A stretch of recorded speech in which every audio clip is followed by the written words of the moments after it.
Personal విషయాలు మాట్లాడే time 0.1% కూడా ఉండదు. అటువంటి ఒక మహానేత మీద, అటువంటి ఒక మహానాయకుడి మీద ఇన్ని అబాండాలు వేస్తూ దాన్ని రోజుకొక రీతిగా చెప్పుకుంటూ మాట్లాడితే చాలు కేసీఆర్ అవినీతి చేసిండు, మాట్లాడితే చాలు కేసీఆర్ ఏదో 1,00,000 కోట్లు దోసుకున్నాడు, నిజాం కన్నా రిచ్ అవ్వాలనుకున్నాడట. డెఫినెట్గా నిజాం బాటలోనే నడుస్తాం. నిజాం కట్టిన ఉస్మాన్ సాగర్లోనే కదా ఇయ్యాలటి కూడా హైదరాబాద్ ప్రజలు నీళ్ళు తాగుతున్నది. ఆ నిజాం ఆదర్శం, ఆ నిజాం స్ఫూర్తి అని కేసీఆర్ గారు చాలా సందర్భాలలో చెప్పిండ్రు. ఇవాళ కాళేశ్వరం కడితే నేను చెప్తున్నా గ్యారంటీగా ఇంకా 200 సంవత్సరాల తర్వాత కూడా తెలంగాణ బిడ్డలు కేసీఆర్ గారిని తలుచుకుంటారు. అటువంటి గొప్ప ప్రాజెక్టు కాళేశ్వరం ప్రాజెక్టు. ఆ ప్రాజెక్టు డెప్త్ అర్థం కాక, తెలంగాణ భౌగోళిక స్వరూపం మీకు అర్థం కాక, మీకు తెలంగాణ పట్ల అవగాహన లేక, కేసీఆర్ గారికి ఉన్న నాలెడ్జ్, ఆయన ఎక్స్పీరియన్స్, ఆయన ఉమ్మడి ఆంధ్రప్రదేశ్లో ఆయన అనుభవించినటువంటి వివక్ష, ఇప్పుడున్న ముఖ్యమంత్రి గారు ఉమ్మడి ఆంధ్రప్రదేశ్లో కూడా మనకు వ్యతిరేకంగా పనిచేసినటువంటి వ్యక్తి, ఇప్పటికి కూడా పక్క రాష్ట్రం ఎజెండా అమలు చేసేటటువంటి వ్యక్తి, ఇప్పటికి కూడా అక్కడ బనకచెర్ల కడతా ఉంటే మాట్లాడినటువంటి వ్యక్తి. అటువంటి వ్యక్తి నిన్న పొద్దు నుండి సాయంత్రం వరకు అసెంబ్లీలో కేసీఆర్ గారిని ఎన్ని అనరాని మాటలు అన్నారు, వింటుంటే గుండె తరుక్కపోతా ఉంది. ఎందుకోసం అనాలి అన్ని మాటలు కేసీఆర్ గారిని? కేవలం రాజకీయ లబ్ధి పొందడానికి మాత్రమే, అంతకుమించి ఏమీ లేదు. ఇదే రేవంత్ రెడ్డి గారు అంతకుముందు ఒక టీవీ ఇంటర్వ్యూలో చెప్పారు, కేసీఆర్ గారికి పైసల మీద ఆశ లేదు, పాపం ఆయనకు మీటింగ్ పెట్టాలంటే కూడా పైసలు ఎప్పుడు కావాలంటే అప్పుడు చూస్తారు ఎక్కడున్నాయని, కానీ అప్పటిదాకా ఆలోచన కూడా చేయరని. మరి అటువంటి కేసీఆర్ గారి మీద ఇంత కుట్రపూరితంగా అభాండాలు ఎందుకు వేస్తున్నారు? వేసేటటువంటి అవకాశం ఎవరిచ్చారు అన్నది కూడా ఇవాళ బీఆర్ఎస్ పార్టీ శ్రేణులు కూడా ఆలోచన చేయాలి, తెలంగాణ ప్రజలు కూడా ఆలోచన చేయాలి. ఎందుకోసం వస్తుంది కేసీఆర్ గారికి అవినీతి మరక ఎవరి వల్ల అంటింది అలా? అది ఆలోచన చేసుకోవాలి కదా మనం కూడా.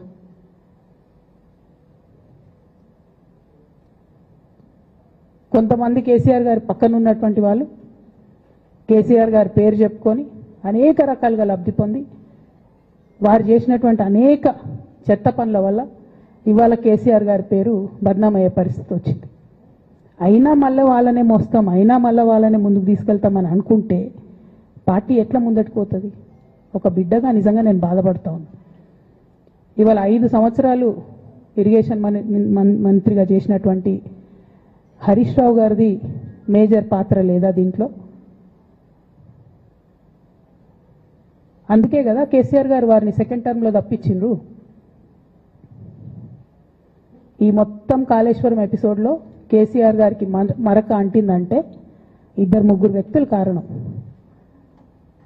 మాజీ రాజ్యసభ సభ్యుడు ఒకలైతే, హరీష్ రావు గారు ఒకలైతే, మేఘా కృష్ణారెడ్డి గారు ఇంకోటి, మేఘానో బోగానో ఏదో, ఈ పెద్ద పెద్ద కాంట్రాక్టర్లు అందరితో కుమ్మక్కై కేసీఆర్ గారు ప్రజల కోసం ఆలోచన చేస్తే, నీళ్ల కోసం ఆలోచన చేస్తే, వీళ్ళు సొంత వనరుల కోసం, డెవలప్మెంట్ కోసం, ఆస్తులు పెంచుకోవడం కోసం ఆలోచన చేసి ఇవాళ మీ వల్ల రేవంత్ రెడ్డి లాంటి వ్యక్తి, తెలంగాణ ఉద్యమానికి సంబంధం లేని వ్యక్తి, కేసీఆర్ గారి కాలి గోటికి సరిపోని వ్యక్తి, ఆయన నిలబడి కేసీఆర్ గారిని చేయెత్తి చూపించి కేసీఆర్ గారి మీద సిబిఐ ఇవాళ నేను వేస్తా అని చెప్తున్నాడంటే కారణం ఎవరు దీనికి? నేను భరించిన, ఇదే హరీష్ రావు గారు, ఇదే సంతోష్ రావు గారు అనేక కుట్రలు చేసినా కూడా భరించిన. నా మీద ఓపెన్గా మీడియా మిత్రులందరితో రకరకాల మాటలు చెప్తే కూడా నేను భరించిన.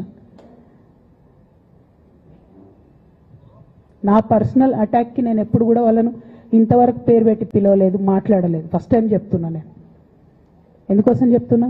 కేసీఆర్ గారికి ఈ వయసులో సిబిఐ ఎంక్వైరీ ఏందండి? ఎందుకోసం ఆ కర్మ పట్టింది? ఎందుకు భరించాలి? ఇటువంటి వాళ్ళని చూస్తూ ఎందుకోసం ప్రొటెక్ట్ చేసుకోవాలి?